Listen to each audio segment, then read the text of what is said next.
right here in the USA. Watch us via Roku on your smart TV. Download the Millennium TV app from the App Store to stream our shows anywhere, anytime. Millennium TV. Greetings. I'm your host, Committee Ube, Millennium News, presented to our viewers around the world. Interfaith talk show, where we're going to review other people or people's religious beliefs and spiritual beliefs from around the world. And of course, we on social media concerning Millennium News 24. We can be reached on various social medias like live broadcasts, podcasts, and available on iOS, Apple TV, Amazon, local TV, and the Horizon on the satellite, where we can be also reached at millenniumnews24.com and millenniumtv.com. So we have a special guest here by the name of Hansel Ariza Ill. And of course, what he was going to be expressing tonight is the spiritual system of Japan that he has been studying for years. So I introduce to you Hansel Ariza Ill.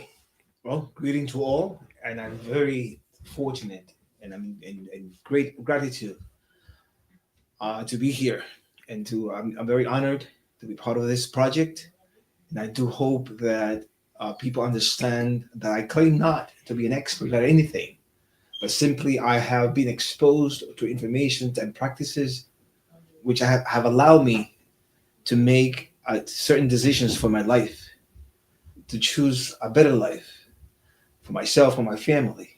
And I hope that whatever I say can serve you in any type of a position or situation.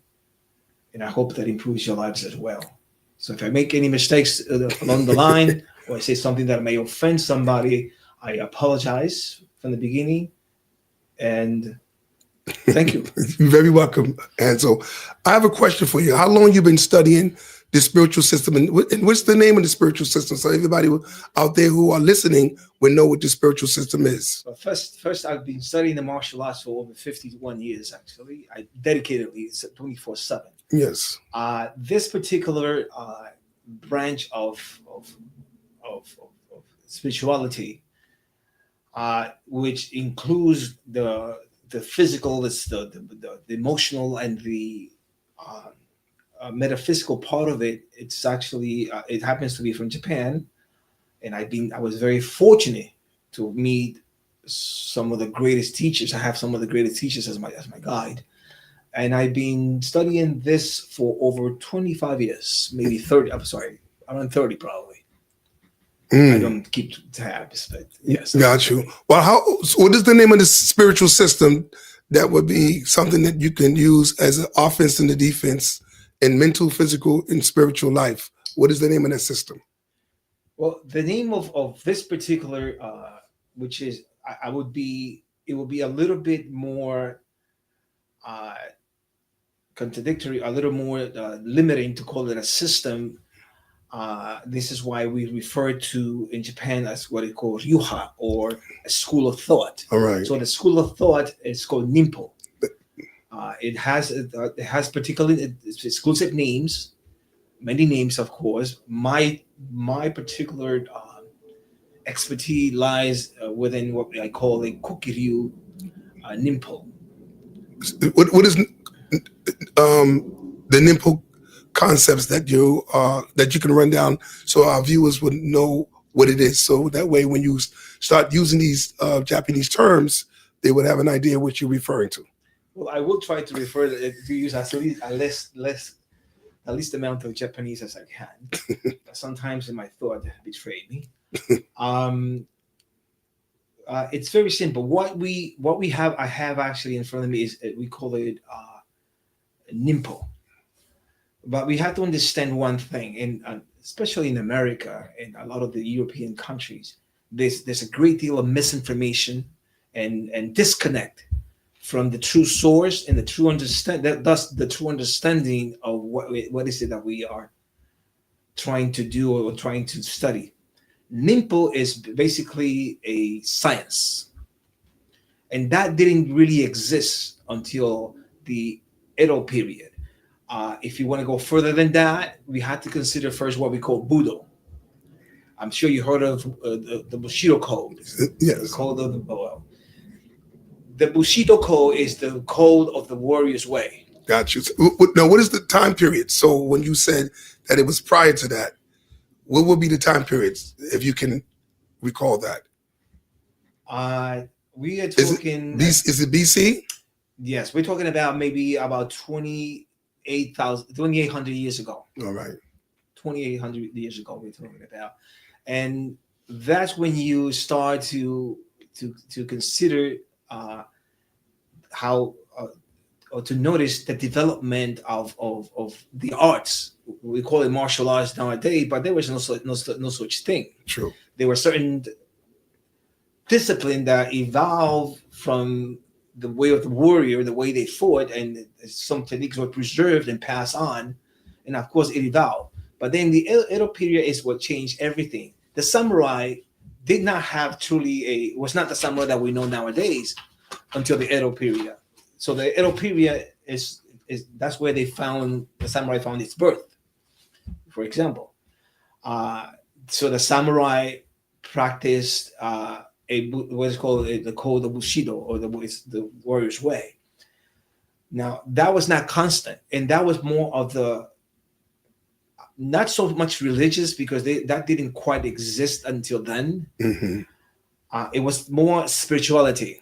That's what we want to talk about. And if you want to talk about our spirituality, then we had to consider the time of Shugendo, when now we have a formalized type of spiritual practices, and it went on and it developed into other disciplines.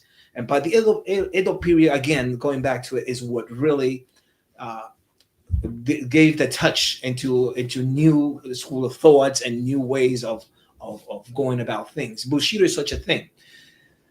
The samurai before the Edo period, of course, it was about war. It was about conflict. It was about who's best, who's stronger, and that was it. Enforcing certain laws. What you would call that? Would be what you call a spiritual battle during those times? It wasn't recognized as a spiritual battle. It was mostly physical, because it was all about who conquer who. Got you. Whether the conflict with Korea, the conflict with China, it was all about fighting. Got you. So now we hit the Edo period, in which it signifies this beginning of peaceful times. All right. And that's where Bushido really finds its way. It's really extreme expression, if I may say so. But Bushido was not constant, let's say. Bushido, the samurai went from lord to lord, depending on who they serve. Now it's different time. Mm-hmm. And this lord may have certain codes. In the Bushido, the samurai followed with this other lord might have been different. Got you. So now you have Bushido, but Bushido was not a constant practice. It fluctuated, because it was a set of beliefs, a set of norms. But that's like religion nowadays. That's what I'm saying. That's what I want to get into, because this show is about interfaith. Yes. All right. Talk show. And so you showed the conflict, because I do recognize that there are physical, mental, and spiritual aspects to this particular spiritual science. Yes. So I wanted you to get more into the spiritual side, if it's possible. You know. Well, if we had to, let's continue then. Let's take this martial way or school of thought. Yes. It's a general school of thought. There are many within the two. Let's call it Nimpo. Nimpo is in reality is a Chinese word, Nindo, but in Japanese it's pronounced Nimpo. It's a science that came about in order to preserve the different traditions and different techniques, different situational or experimental things that were prevalent that gave victory, especially in the battlefield. So Nimpo came about. So Nimpo is a conglomerate. It's more in a scientific. It's put together more like a scientific manner. Mhm. It's a conglomerate of these set of strategies and things like that. And disciplines. Within that, yes. within Nimpo, you also have a school, and this is a lot of the Europeans misunderstand. There's a school of thought that is actually, it's called ninjutsu. So ninjutsu translate more is exactly as the methodology of nin, or the methodology of enduring something, overcoming something, and that is specifically ninjutsu is a school of strategy. It has a body of strategy, and it was preserved. They call it ninjutsu because they're best served in the battlefield. They're best served in society, in social status, social positions. They best served amongst the people. So, but ninjutsu is the preservation of those strategic methods that serve best not only in the battlefield but in everyday life. Now, to clarify it so people can comprehend it better, because today in the United States and mostly around the world, other than Japan, people don't know Nimpo, but they know it as ninja. Can you go into that aspect of it? Again, this is why we have this type of forum, because it's good to have this type of discussion, not just between you and I, but with the audience out there and the people that are listening. And I hope that we can all gather something out of this. There's something called, when Nimpo really started, before the Edo time, they say that, or the books history say that the ninja has different names, kusa, many different names, the grassman, all these different names, but exactly it was called shinobi. The shinobi was the warrior mountain, the people who live in the mountain, the isolated areas of Japan, where there was little conflict, but they have actually maintained, and they have developed a lot of different fighting methodologies and the fighting schemes and systems for the purpose of war or conflict. Got you. And this is why they were so effective. So nowadays, then later on, as the conflict grew, they started being called ninjas. The ninja and shinobi are not one and the same. Got you. The shinobi is a spiritual warrior, a warrior of light. His main or only purpose is to preserve life at all costs. Now we talking. That's the shinobi. That's the spiritual part that I want everybody to hear. And those individuals, the shinobi, they were, many of them, when the warring state seized that Edo came about, they went back to the mountain. They went to isolated places because they wanted to preserve their tradition. A lot of them, they became greedy. They became interested in the money that was distributed and the wealth. And they share their... To our viewers, we will be right back with this commercial break. Yes. Millennium TV, bridging communities worldwide. We broadcast diverse international content from Europe, Asia, Africa, and now right here in the USA. Watch us via Roku on your smart TV. Download the Millennium TV app from the App Store to stream our shows anywhere, anytime. Millennium TV. Yes, we are back with our special guest, Hansel Ariza Il, who's been into the martial art system, which is known as Nimpo, that was misinterpreted as ninja. And so he showed you or demonstrated the spiritual side of it, and how much meditation that would go into this Nimpo cultural spiritual sciences. Well, before we get into that, let's clear out the last point that we were making before we went into a break, and because I want people really to be somewhat get a sense of education through this, so we can really communicate. There's the shinobi, which is the spirit, like that's in the individual that reflected on spirituality, connected to the earth, connected to the elements, and that warrior used the elements in favor, and that's why they were so successful. All right. Later on, as other things happen, and Edo period began, also there was a division, and there were some people who stay behind, and they taught they share the services for profit, mostly in a great deal to what we call yakuza, or the Japanese mafia. That it wasn't named that before, but let's not get into semantics. But they share they became what we call ninjas. So the ninja is more a result of the mix of yakuza and the shinobi's way. And now you have the ninjas who are for hired. Now they are less spiritual because they're not as connected anymore. Now they're dealing with the dark side, Yes. or the lower part of ourselves. Yes, the mundane things. The mundane things, the service this, getting paid enough or making a profit.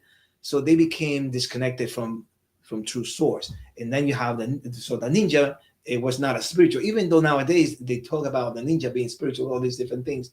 The ninja is not really, is by far a spiritual being. It's a word that is meant for the purpose of getting the job done. So in summary, what we want to do is really stay with a shinobi, because that shinobi is what represents the true source of the ninja, or the true source of what we call ninpo, which is now a science based on those beliefs and those practices of the shinobi. And beyond that, then you have Budo. Budo is a little separation, is a little separation that was done again after the Edo period began, and that's what represents the spiritual aspect of all of the arts, not just martial arts, but other professions, other social positions. So Budo became the prevalent word, as in the way of the warrior, but it became not so much the way of the warriors in fighting, but the way of the peaceful warrior. Gotcha. Because now there's no need for war. So now they developed, they went into more of the spiritual part, and isolated that, and now they can share it. So it became a body of set of beliefs and norms and other things that they could share.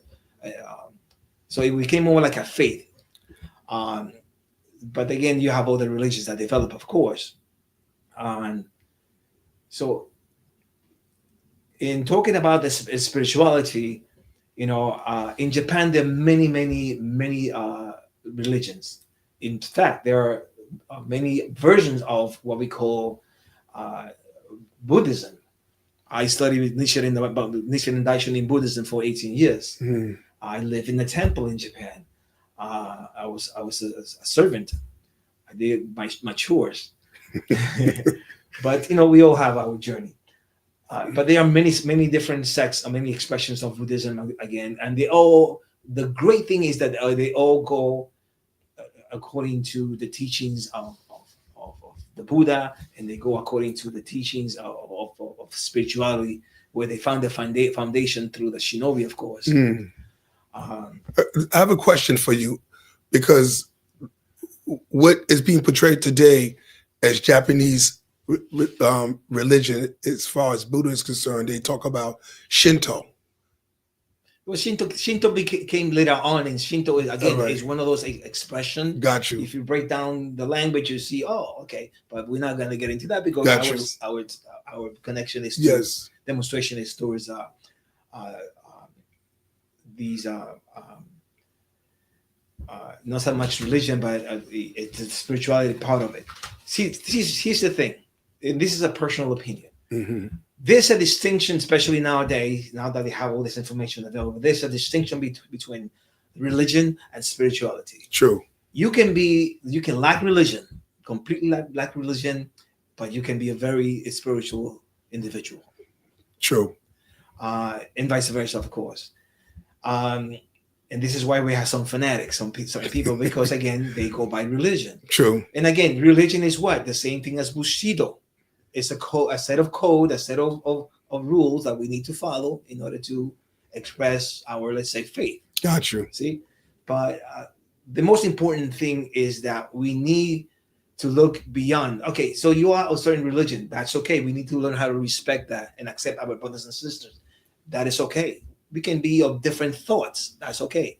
But we all share religion. That's right. Religion is that connection that divine connection that we all have, because again, we are spiritual beings. That's true. In a physical existence. So Very we are true. spiritual first. So we are connected.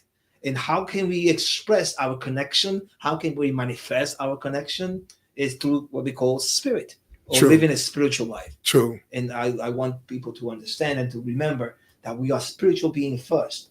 And we have a responsibility to connect with other individuals at the spiritual level. And when I say spiritual level, one example that might just define that is called the Christ. Got you.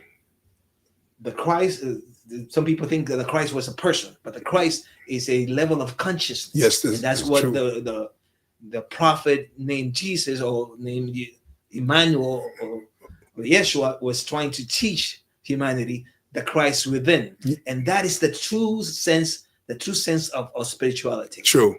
That we must coexist, that we must forgive, that True. we must look at each other. True. In a spiritual manner, not in just a physical manner, because that is only a very small part of us. But the spiritual aspect of us is endless. Excellent. Excellent. Excellent. This platform, Interfaith Talk Show,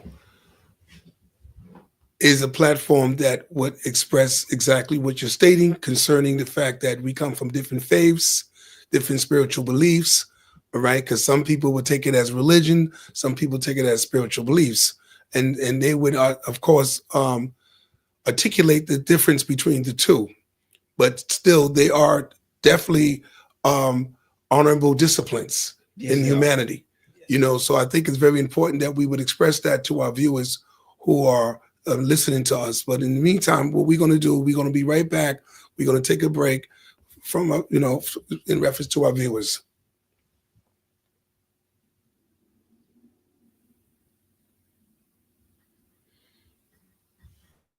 Millennium TV, bridging communities worldwide. We broadcast diverse international content from Europe, Asia, Africa, and now right here in the USA. Watch us via Roku on your smart TV. Download the Millennium TV app from the App Store to stream our shows anywhere, anytime. Millennium TV. Yes, we're back. Interfaith Talk Show with our host, Hanzo Ariza Ill. And can you express to the viewers what Hanzo means in Japan or Japanese? I think that's important that the viewers, because there's a connection to that. The name that my grandmother actually gave me as a child. I'm not sure what the fascination was with the name, but she was not aware of the Hattori Hanzo, which is one of the greatest swordsmen who ever lived in Japan. One of them, not the one. So as an adult, I took on the name, of course, because just to honor my grandmother. She was Japanese, and I spent several years with her in my teenage years. And I owe a great deal of gratitude to her for introducing me to my ancestors. Beautiful. Because my ancestors are not only of African or Kemetic, or I would say more descent. They're also of Japanese descent. Got you. And I'm very fortunate to be able to share these cultures and to be comfortable in. Which is beautiful. There was a time that we had spoken concerning you were putting a book together on it. Can you elaborate on it? I am not going to discuss any content of the book. Of course not. Online, because I was told by my last teacher, you know who you are, that he will send a team of ninjas to take care of business. Because I spoke mainly of the truth. I put things out there that I believe needed to be said. Maybe, I don't know, upon my death or something. I'll leave it for somebody to. But I do have several books.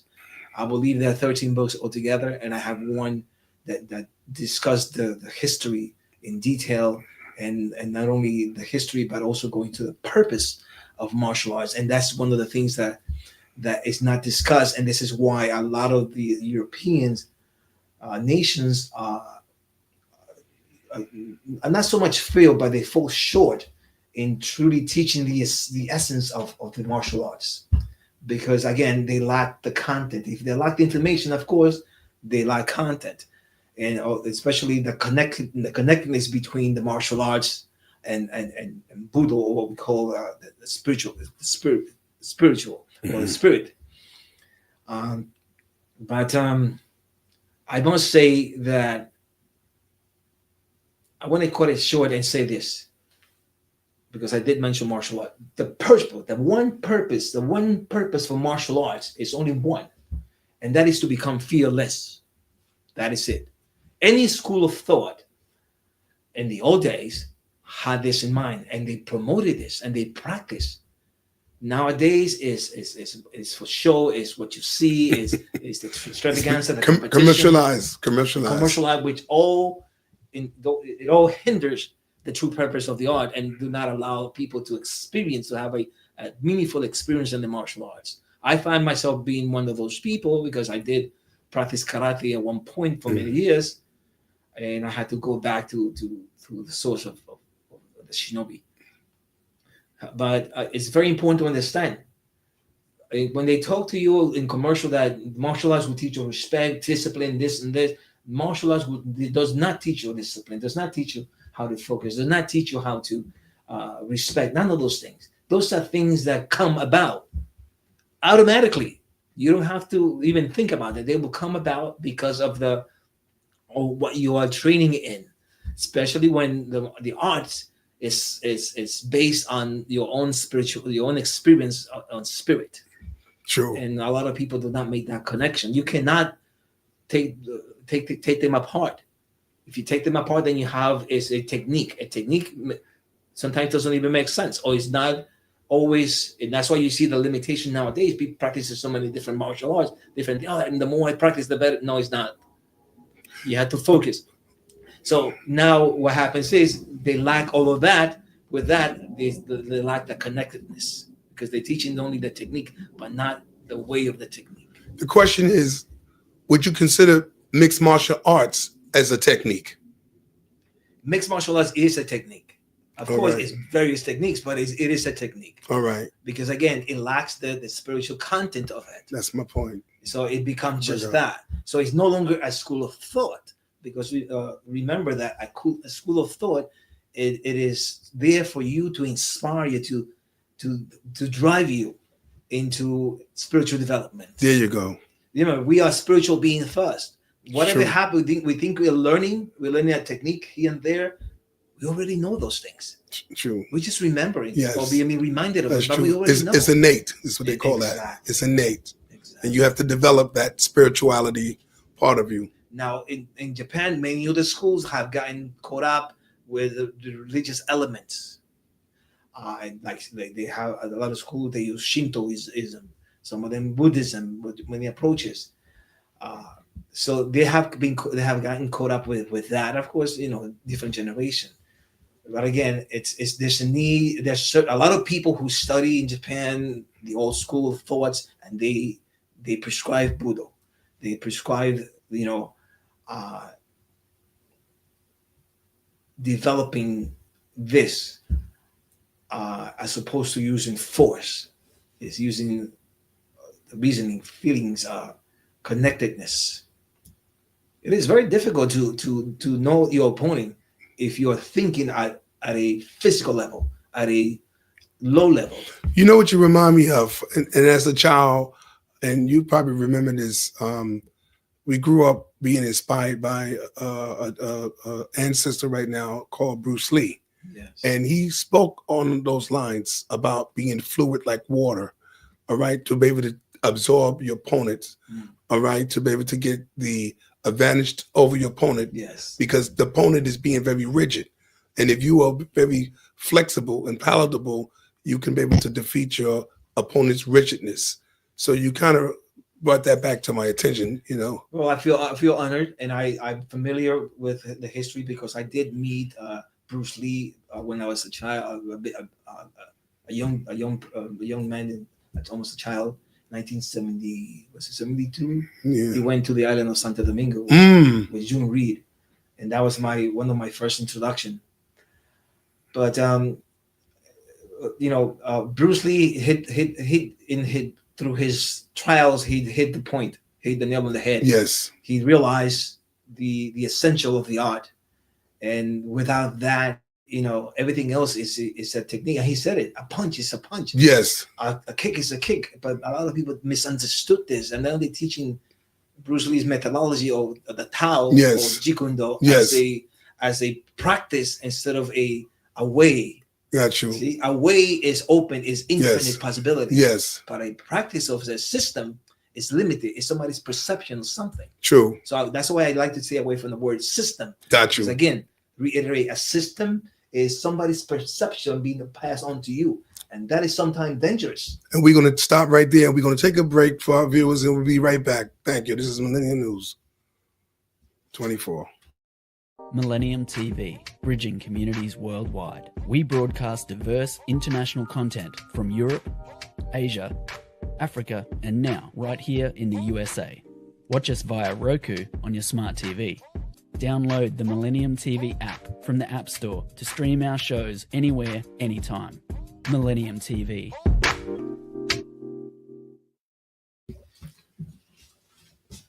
Yes, we are back with our special guest, Hansel Arizo Ill, who have expressed the spiritual concepts of Nimpo, and he have done a beautiful job. And we're going to pick up from what he left off in reference to him meeting Bruce Lee and talking about the spiritual concepts that had no boundaries to it. So you can continue. Well, if you talk about Bruce Lee, when I remember as a child, I remember somewhat an arrogant individual, endowed with a great deal of confidence. That's how I remember, actually. But I was a child. Come on. Yeah. And I like the trials and the experiences he went through, his awakening, and I am very appreciative of his input, which is very significant. We need to really reconsider a lot of the martial artists that are trying to teach his Tao or Jeet Kune Do. We should really look at his ways and redefine what they're doing. Yeah, because there's an injustice being committed, and that it's a sad thing. Again, the Tao is the way of, just like Buddha. It encompasses it brings everything together. Gotcha. And this is why I was saying later before the break, is that we have to be very cautious when somebody's teaching you a system, because a system is somebody's interpretation of their reality or what they have learned, what they understood. But in short, when they teach you that, it is this depriving you from having a complete experience of the art. Mm-hmm. See, so it's best to always approach it from that perspective. I have my mastership. I have my grandmastership, which I had to fight for. Meaning, not in the little sense, but I had to study and I had to, do my thesis and my PhD as well. But here's this. And I speak about a little bit of this in my website, ajwba.org. Going back to this, we have to be cautious because, again, when somebody's teaching you their way, they're depriving you of having the complete experience. Each of us is an individual, meaning each of us is in a journey. Yes, we can work together, but the experience in each of us is different. So when it comes to spirituality, we cannot discuss about being a woman, being a man, being different. Before we are male or female, or being a woman or a man, which is a role, we are spiritual beings. True. And there's no gender. True. In spiritual world, that's right. Exactly. So this is where we need to start thinking, which is, I call it the higher mind. Not the intellectual mind, but the higher mind. Start thinking in these terms so that you can start seeing things differently. You can see your brothers and your sisters, that we are one and the same. True. That we are united by a common thing, and that is the concept of what we call, for lack of a better word, God. Let's call it the Creator. Creator, yes. See? Yes. It doesn't matter whether you believe or not, and I don't. Just to be honest, I don't believe. If you ask me, do you believe in God? Ask me if I believe in God. Of course, you don't believe in God. I don't believe in God. Yes, because God is not something you believe in. This is something that you live. That's right. You know God. You live. You live God. Exactly. You know, because God lives through you. Because we, of course, that God's, you know, and creation. that's the issue that we're having nowadays with all around the world, is that we have been engendered into believing in things. True. When break the word, be lies. Yes, right. Giving birth to a lie. The word is telling you, if you study etymology, right? True. Like you do. True.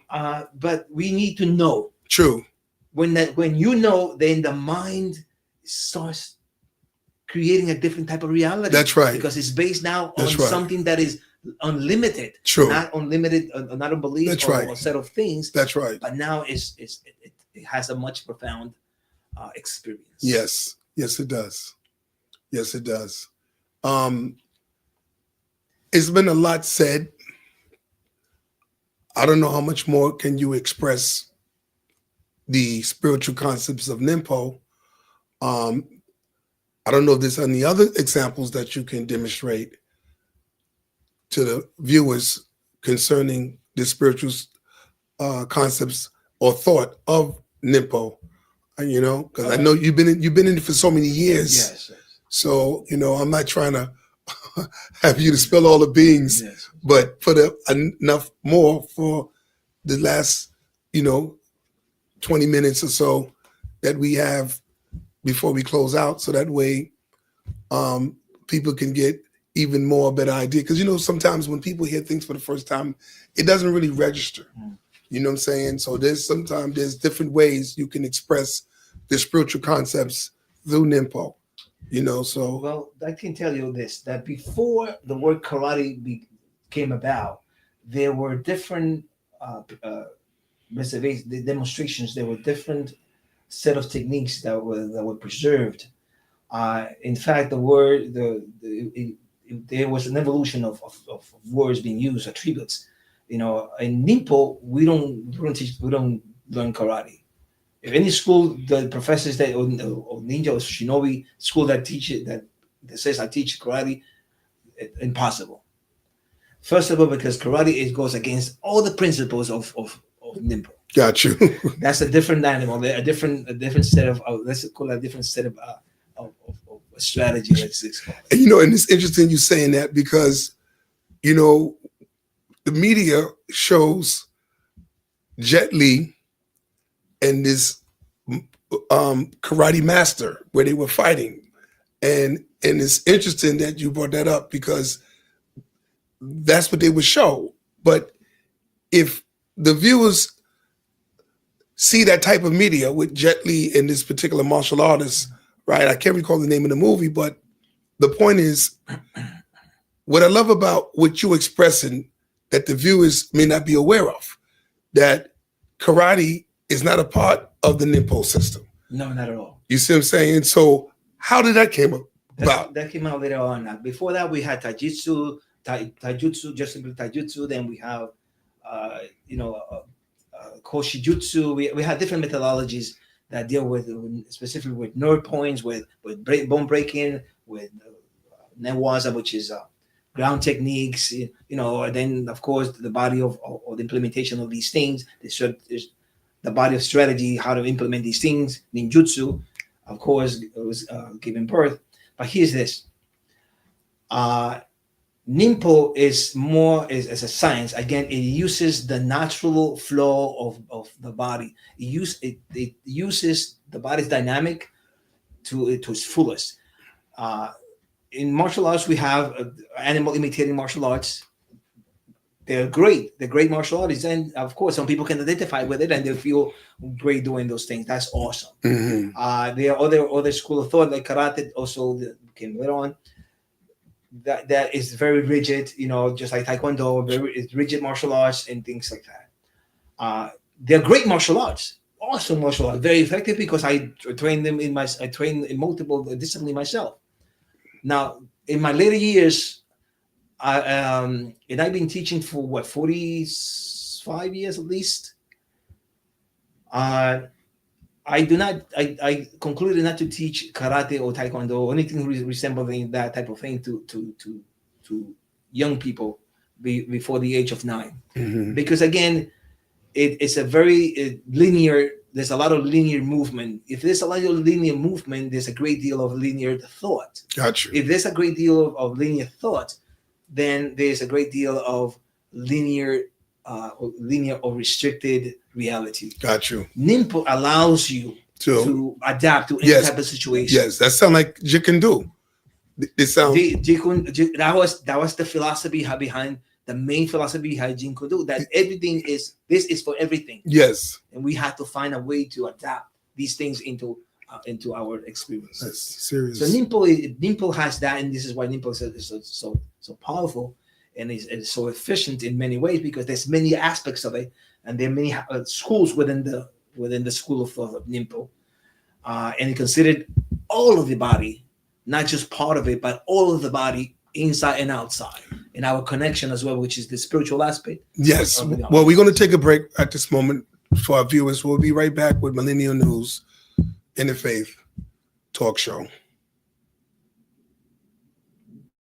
Millennium TV, bridging communities worldwide. We broadcast diverse international content from Europe, Asia, Africa, and now right here in the USA. Watch us via Roku on your smart TV. Download the Millennium TV app from the App Store to stream our shows anywhere, anytime. Millennium TV. Yes, we're back. Millennium News 24. This is a very profound interfaith talk show. And of course, we have our special guests here who have been expounding on some very important spiritual issues that he tries to show the viewers, that not being so caught up in other people's beliefs or concepts to be restricted, all right, about being open and flexible, all right, where you can raise your horizon to a level that no man have ever expressed, all right, because I do acknowledge the fact that there are those who do teach what they call the martial arts, these different systems, as you would say, that cause so much of a restriction that the student not recognizing the spirituality, all right, because of the fact that the way it's being taught and commercialized in our day and time, even in these cinemas that we watch, that we might have seen, you know, by going to the movies or see it on some type of social media. You know, you may see these type of demonstrations, but the question is, what is the true reality behind the art? You know, and so as Hanzo expressed these spiritual truths and thought, all right, you can see for yourself that you can dispel the myth that is being put out there and how they're making so much money, but yet, again, this is what you would call a way of life. All right. This is not something that you just learn to combat your opponent, all right, with these restrictions, and then you just go about your business. It's really more so of a way of life. Especially nowadays, in this day of time, you know, our youth is having a difficult time adapting, because nobody's explaining to them, listen, the war is no longer physical.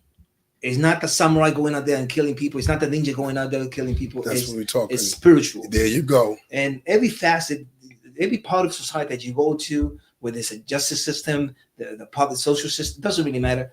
It's always there's a war going on, and True. We need to be educated enough or to have the tools so that we can protect ourselves, because we need to protect ourselves against things that we don't see. True.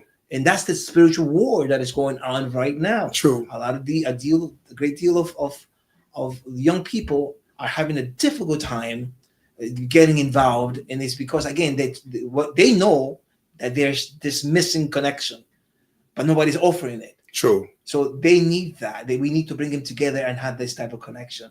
And I want to say before, you know, that I speak of all martial art. All martial arts are great martial arts, because they all are part of the experience. Whether it's low, whether it's a good martial arts, it doesn't really matter what my opinion is. It's integral parts. Yes. They're all integral part of the whole experience. Yes. So they are all part of the one. So if you would like prefer this kind of martial arts, this type as opposed to this martial arts, please go with that, because you can identify there's something that you're looking for.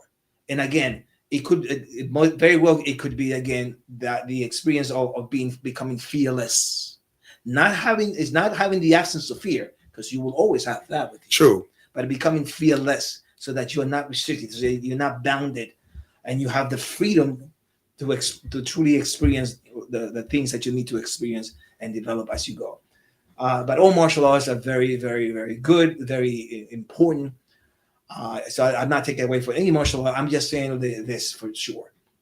You must find that connection. Mm-hmm. It is integral. You cannot do the technique and forget about the rest because you think you're going to go and fight out there. The fight that you're looking for is not against a big opponent or a tall opponent. It's again somebody who is beyond your reach and is spiritual. And once we have that information that we have started having that training and that connection, we're going to start seeing. We're going to start seeing things around us that we don't see. And a lot of people don't talk about that. A lot of people talk about, let's talk about the third eye. Well, I don't call it the third. I call it the first eye. That is your first eye. I call it the first eye. That's right. Because again, you were able to see spirit before you saw the physical world. That's right. With those two eyes. That's right. Exactly. And this is why the third eye. What's the third eye for? It's for you to have a higher understanding or spiritual or energetic understanding of your experiences. True. Now, below that is the intellect, of course. But let's continue. But there's a fourth eye. Mm-hmm. The fourth eye, that is when this awakens, when this opens, and it's not a physical eye, that's when you start to see things around you that you didn't see before. You start seeing, I remember a few years ago, I thought I was losing my mind. I started seeing individuals not of this earth sometimes, and they would just walk right through my house, like reading a book, reading a manual. And hey, like my wife at the time would go, "What are you talking about? Who are you talking to? Look, you don't see that? Yeah. Who is this?" He said, "Oh, I thought it was somebody that had gone into the house, but somebody just passed and goes right through the wall." Yeah. So that's the fourth eye, and you see things around you. You see, and this is part of spirituality, by the way. That's true. Protecting yourself. Very true. Something very simple. I can see a poster right on that wall, and it's the poster of a demon, or what we call demon, or demonic entity, or something. Yes. Something of darkness. Got you. Did you know that that is actually a portal? Of course. All it takes is the correct sound or word, and that portal opens up. That's right. You can see a movie on TV, and you're dealing with demons and things like that, and those are portals. Just a portal. All you need is the right sound, the right frequency. That's true. And sometimes, most of the time, we emit those frequencies. That's true. Because again, we are creators. That's true. And there you go. And you're exposed to all these things, and you don't even know why you're getting sick. You don't know why you're feeling the way you're feeling. That's true. Why are you acting this way? That's true. Why you're thinking this way. So we are always exposed. We need to become really aware of these things. That's true. That everything is energy. Yes. And we are connected to everything. That's right. But again, my gratitude to all martial arts, my gratitude to all different discipline. I just wanted to remind you that this aspect of the training must be taken into account, because nowadays it's not about a physical opponent. It is about an energetic or astral, or whatever you want to call a spiritual being that you are fighting against. And a lot of the time, that being that you're fighting is really yourself. That's true. That disconnectedness within you, and not that you're evil. No, that this is a part of you that is disconnected from source. Yes, from your higher self. From your higher self. From your lower self. Yes. And you start thinking crazy thoughts and all the things that are not out of the norm. Yeah. So now that's actually you. Yeah. So we need to, and we can find that strength in martial arts. And this is why I want to emphasize again that the true purpose of martial arts is to become fearless. Once you start becoming fearless, you see that a new you will emerge. Almost every 3 months, you're going to see changes in yourself. Like, oh, that was me. Yeah. The way you're thinking, the way you're acting, the way you used to. That was me. Yeah. I experienced that for many years. It's like having a deja vu. Yes. You see something and then you look at it again. And you say, wow, it's like I experienced that before. So yeah, they would call that a deja vu. And I know what you're saying, because I've gone through some spiritual zones in my life that I see things that I really don't too much say to people, because the first thing they're going to think that you're nuts, that you're crazy, and you're not. It's just that you're more have a spiritual awareness of the spirit world, because we are actually living in a spirit world. Absolutely. Having a physical experience. And that is the norm, by the way. That's right. The strange thing that you see. That's right.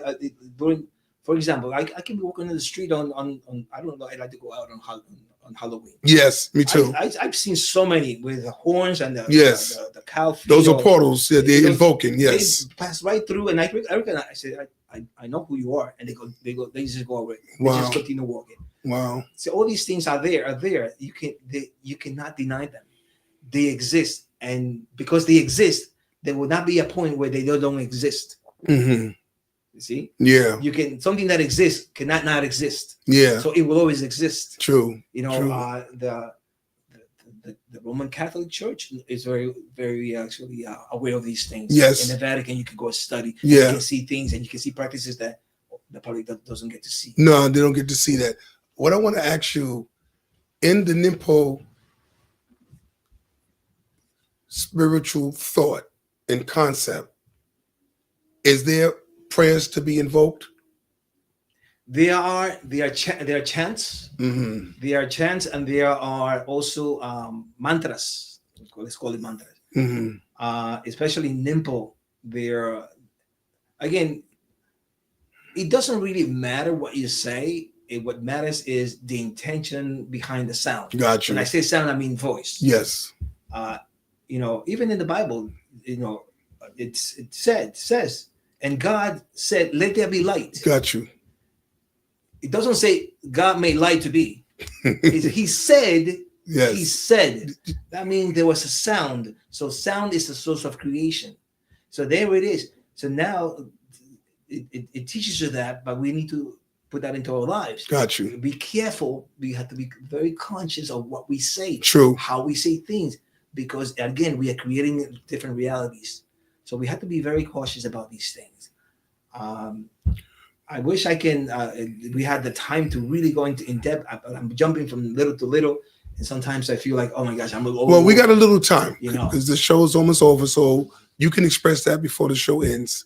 So we have a little time. I mean, you may not be able to go through the whole encyclopedia of it, but you can give a little samples of it. We can go 5 hours here. We're talking about these things, and I've done that. I've done speeches for 5 hours and lectures for 5 hours straight, talking about these things. But we're jumping from point to point, which is a great thing. Mm-hmm. I just hope that the audience can at least be open to listen a little bit, just a little bit. Mm-hmm. You don't have to take my word. Mm-hmm. Just listen and say, let me go and read about that.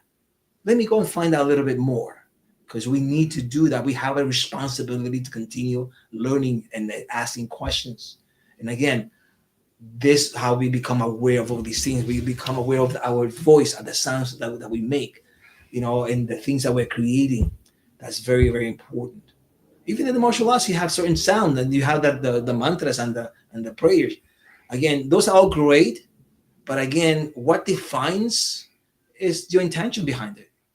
True. And we have to be specific in our mind. We have to be specific. You know, in religion, a lot of people pray. True. Oh, I pray for this. I pray for money. I pray for this. I pray for material things. Oh, I pray this.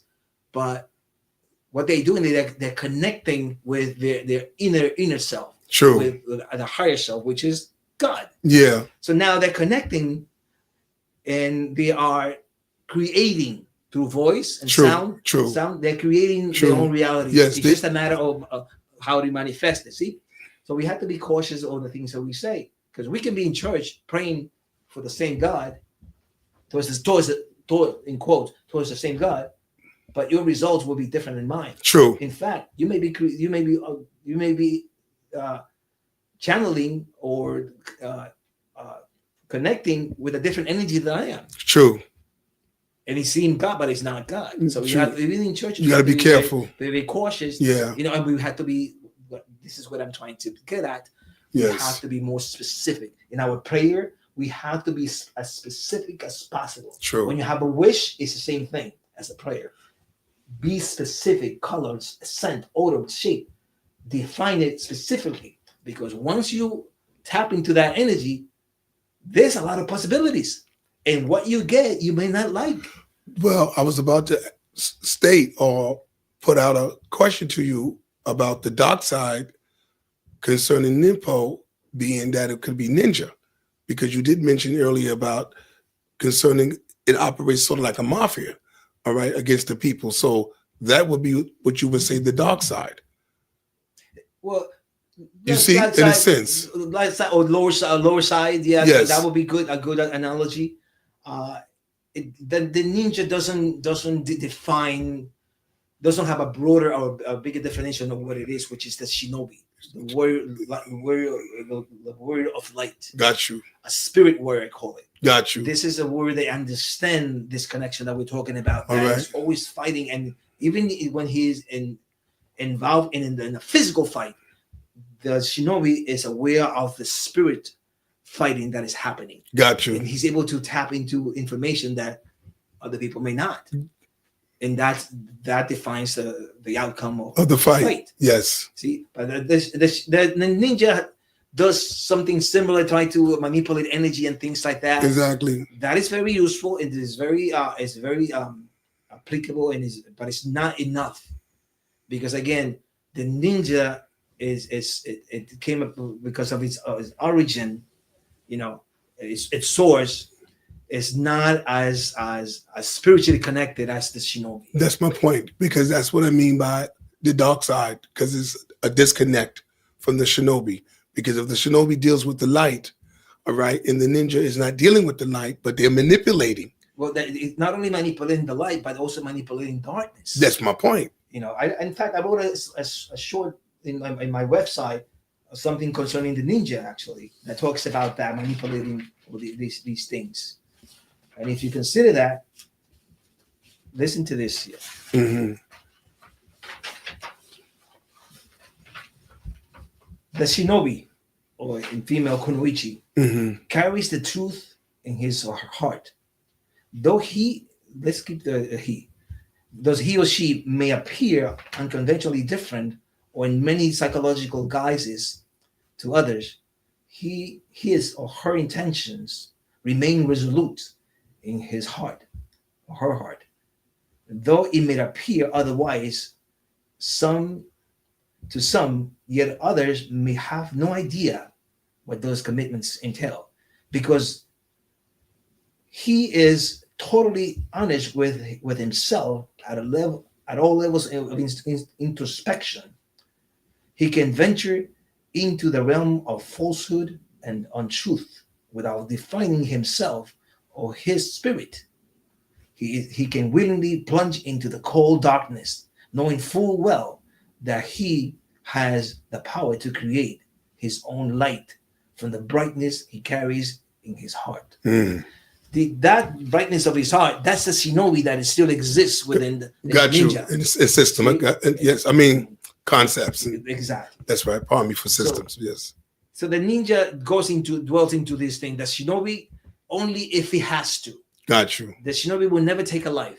Will always look for the way to preserve life. Whether it's physical or spiritual, we'll always look for that. That's so interesting. The ninja will surely consider whatever it takes to get the job done. Got you. Not to say that it's not important. Got you. He will do whatever needs to be done. Got you. To our listener viewers, we thank Hanzo Riza Il for being with us at this time. And of course, this is the Interfaith talk show at Millennium News. And so we'll be back next Friday at 3:00. And we just thank you for being on with us. Thank you. Thank you so much. Thank you for your patience.